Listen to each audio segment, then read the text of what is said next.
नमस्कार, आप देख रहे हैं इंडिया न्यूज। आपके साथ मैं हूं वंदना स्टोही और इस वक्त हमारे साथ बीजेपी की प्रत्याशी और पूर्व राज्य मंत्री हमारे साथ हैं ललिता यादव जी। बहुत स्वागत है आपका। नमस्कार इंडिया न्यूज के। कैसा चल रहा है चुनावी कैंपेन? बिल्कुल बहुत अच्छा चल रहा है, बहुत रिस्पॉन्स मिल रहा है छतरपुर की मतदाताओं का। जी, और मैं यहाँ पर 2 बार विधायक भी रही हूँ, सरकार में मंत्री रही हूँ। मैंने अपने कार्यकाल में नगरपालिका अध्यक्ष भी रही हूँ।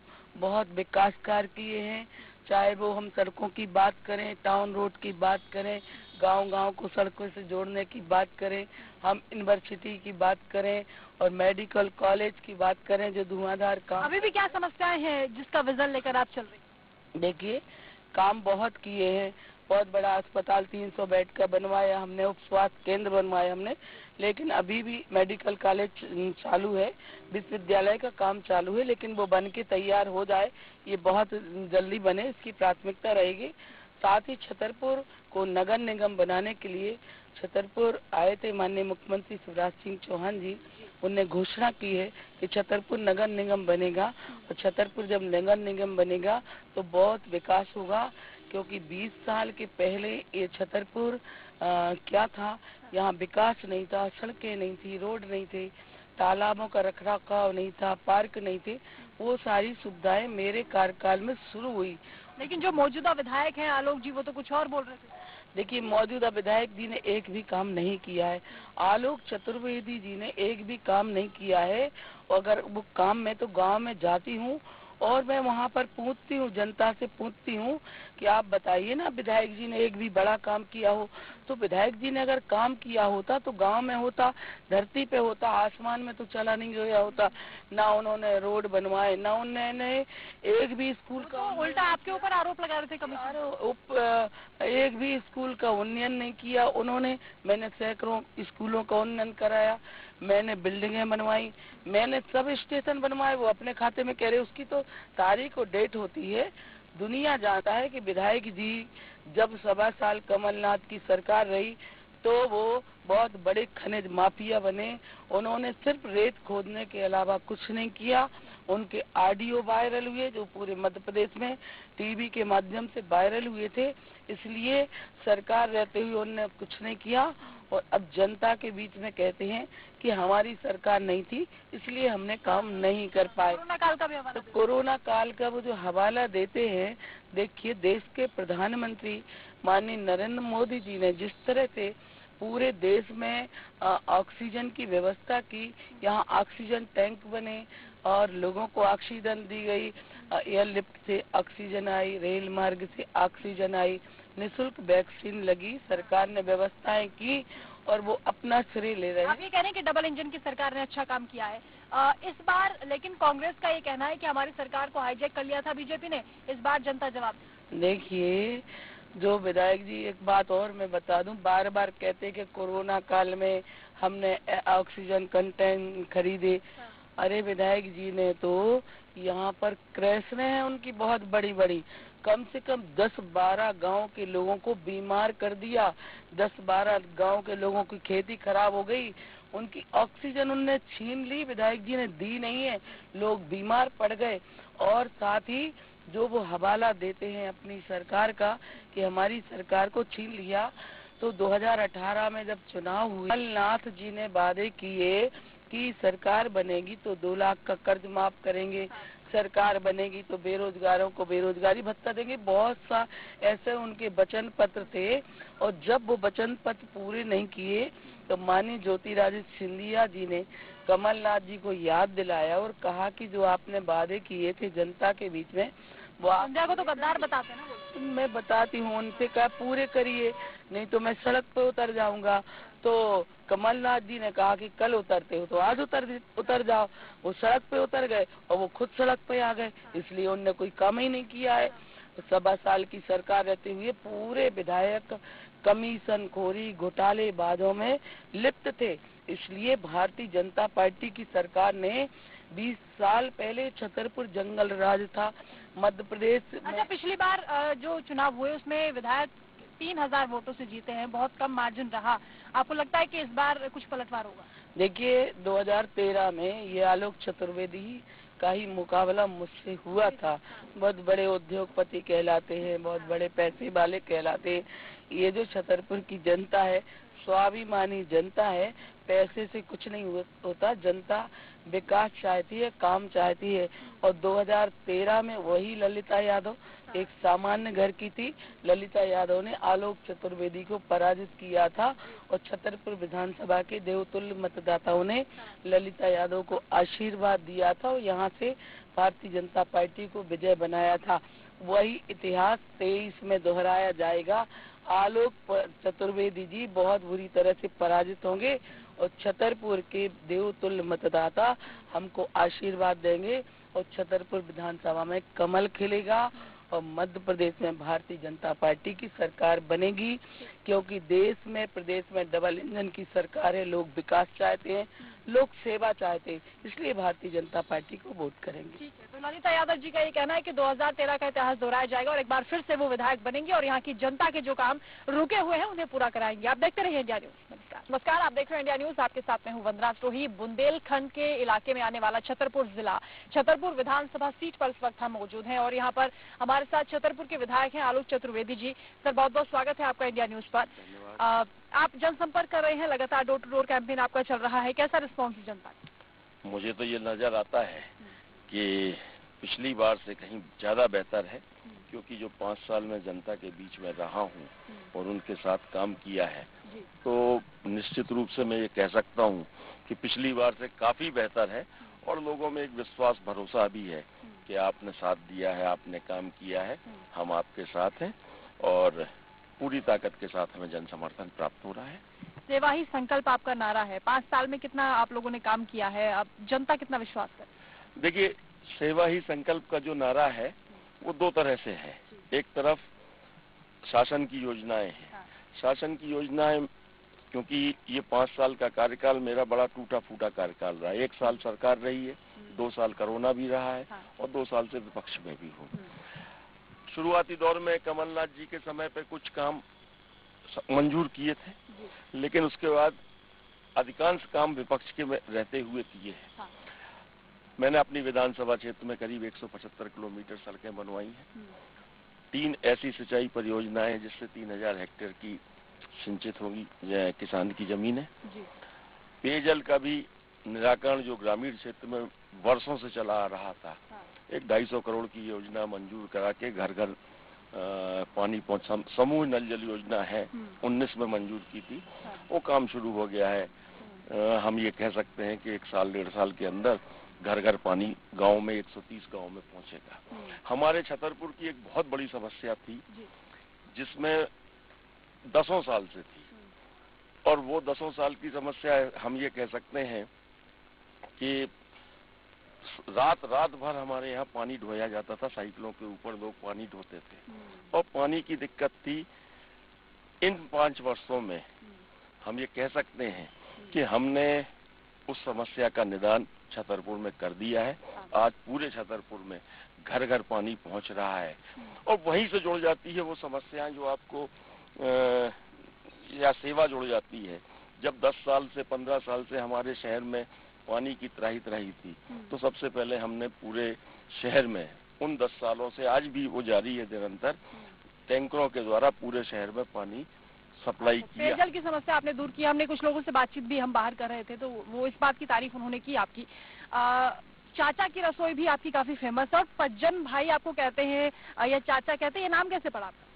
देखिए, निकनेम बुंदेलखंड में ज्यादा चलते हैं, तो पज्जन भैया कहते थे और अब जो यूथ है हमारे यहाँ का वो चाचा कहने लगा और धीरे धीरे चाचा वो कहने लगे। तो अब जो बुजुर्ग भी हैं, जो माताएं बहनें भी हैं, वो भी चाचा कहने लगी हैं। तो अब ये कह सकते हैं कि चाचा ही अब जो कुछ है तो चाचा ही चल रहा है और चाचा ही सबकी खबर रख रहे हैं। और जो आपने रसोई की बात की है, ये एक क्रम बना है। देखिए, जो सेवा का संकल्प की बात आपने की थी या जो काम करने का एक जनसेवा की जो बात की थी, ये क्रम बना था। उस समय मुझे जरूरत लगी कि शहर को पानी की जरूरत है तो टैंकरों से पानी पहुंचाने का काम किया। जब कोरोना काल आया और कोरोना काल में ये महसूस हुआ कि लोगों की सांसें टूट रही हैं, ऑक्सीजन मिल नहीं रही है, लोगों को परेशानी हो रही है। तो उस समय फिर वो ऑक्सीजन कॉन्सेंट्रेटर का एक बैंक बनाया, जिससे कि लोगों को राहत मिली और एक विश्वास हुआ, जो एक घबराहट थी, जो एक परेशानी थी लोगों में, वो खत्म हुई और उनको एक राहत का काम हुआ और ऑक्सीजन बैंक से लोगों की मदद की। फिर आई महंगाई की मार कोरोना के बाद, और लोगों को ये लगा कि हमें खाना भी एक वक्त का नसीब नहीं हो रहा है, तो वो चाचा की रसोई आई। और चाचा की रसोई जो 1 रुपए में भोजन होता है, वो इसके लिए 1 रुपए का रखा है उसमें कि आदमी जो वहाँ पे भोजन करने जाए, उसको ये एहसास ना हो कि उसके स्वाभिमान पे चोट ना पहुंचे, और मुझे ये एहसास ना हो कि मैं घमंड आ जाए। तो 1 रुपए टोकन उसका रखा गया है। फिर उसमें तमाम चीजें जुड़ती गई। फिर यूथ ने चाहा तो इसी ग्राउंड में क्रिकेट के आयोजन भी हुए, धार्मिक आयोजन भी हुए, और यहाँ पर एक बहुत बड़ा स्वास्थ्य शिविर हमने 2 दिन का लगाया था चिरायू मेडिकल कॉलेज के साथ में। 20,000 लोगों का 2 दिन के अंदर यहाँ चेकअप हुआ, दवाइयाँ मिली, सब कुछ हुआ, और 3,000 मरीज चिरायू हॉस्पिटल गए, उनका निःशुल्क बड़े बड़े ऑपरेशन हुए। लोगों को तमाम तरह से जैसे राहत दी जा सकती है वो करने की कोशिश की। उसमें हम ये भी कह सकते हैं कि निर्धन कन्याओं के विवाह भी जुड़ जाते हैं, और हम ये भी कह सकते हैं कि जो हमको इस बीच में लगता है कि हमें अपनी सेवा में और क्या जोड़ना चाहिए, वो धीरे धीरे। अच्छा, मुख्य चुनौतियां क्या हैं? क्योंकि पूर्व राज्य मंत्री इस बार आपके खिलाफ चुनाव लड़ रही हैं। हालांकि पिछली बार अर्चना सिंह ने चुनाव लड़ा था, 3,000 का अंतर रह गया था। इस बार उन्हें टिकट नहीं मिला तो काफी रो भी रही थी। देखिए, आप जो बात कर रही हैं, जो पूर्व मंत्री चुनाव लड़ रही हैं, उनसे कोई कनेक्टिविटी क्षेत्र के लोगों की नहीं है, क्योंकि 10 साल वो विधायक भी रही हैं और मंत्री भी रही हैं। उस 10 साल के दौरान उनका जो कार्यकाल रहा है, वो उसमें तमाम चीजों में घिरी हुई रही हैं।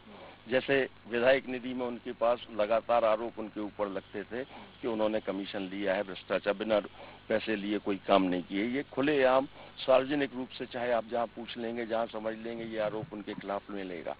उनके पुत्र जनपद में रहे हैं, तो तमाम ऐसी चीजें उनके जनपद के अंदर भी शिकायतों का दौर रहा है और भ्रष्टाचार की एक कहानी लिखी गई है। तो ऐसी इनके ऊपर ये आरोप रहे हैं। दूसरी तरफ ये उन 10 सालों में क्षेत्र के अंदर न तो संपर्क में रही हैं, न लोगों के बीच गई हैं, न सुख दुख में खड़ी हुई हैं। और पिछला जो 5 साल निकला है, जो जब ये चुनाव बड़ा मलहर से हार गई थी, तो लोगों के साथ कोई कनेक्टिविटी नहीं रही है, लोगों के साथ मिलना जुलना नहीं रहा है, लोगों के साथ सुख दुख में नहीं खड़े। और मैं जो जिक्र कर रहा था कि कोरोना जैसी दिक्कत आई, या हमारे यहाँ मेडिकल कॉलेज की बात आई, या हमारे यहाँ विश्वविद्यालय की बात आई, तो ये नेता लोग नहीं आए। ये इन सारी चीजों पे, मुद्दों पे जब आप जनता के साथ खड़े नहीं होगे, तो आपको कोई याद नहीं करेगा। 20 साल से क्योंकि आप राजनीति में सक्रिय है, और अब क्योंकि विधायक है, इन इतने सालों में जो अनुभव आपने इकट्ठा किया है, जनता की समस्याओं को समझा है, बड़ी बारीकी से आपने जाना होगा कि यहाँ की जो मुख्य समस्याएं हैं, मूलभूत समस्याएं हैं, उन्हें आपने दूर करने की कोशिश की। पेयजल का आपने नाम लिया, लेकिन अभी और क्या चैलेंजेस हैं, क्या चीजें हैं जो आपने सोची हैं, जो आपका विजन है आने वाले वक्त में? देखिए, काम कभी खत्म नहीं होते हैं, अभी तो शुरुआत भी नहीं हुई है।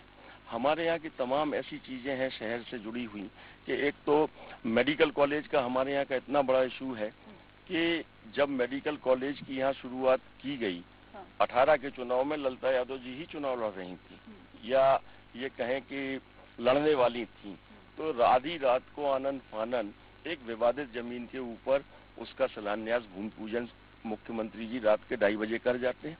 भाई, दिन के उजाले में क्यों नहीं करते हो? दिन के उजाले में अगर कोई काम करोगे तो सबको मालूम होगा।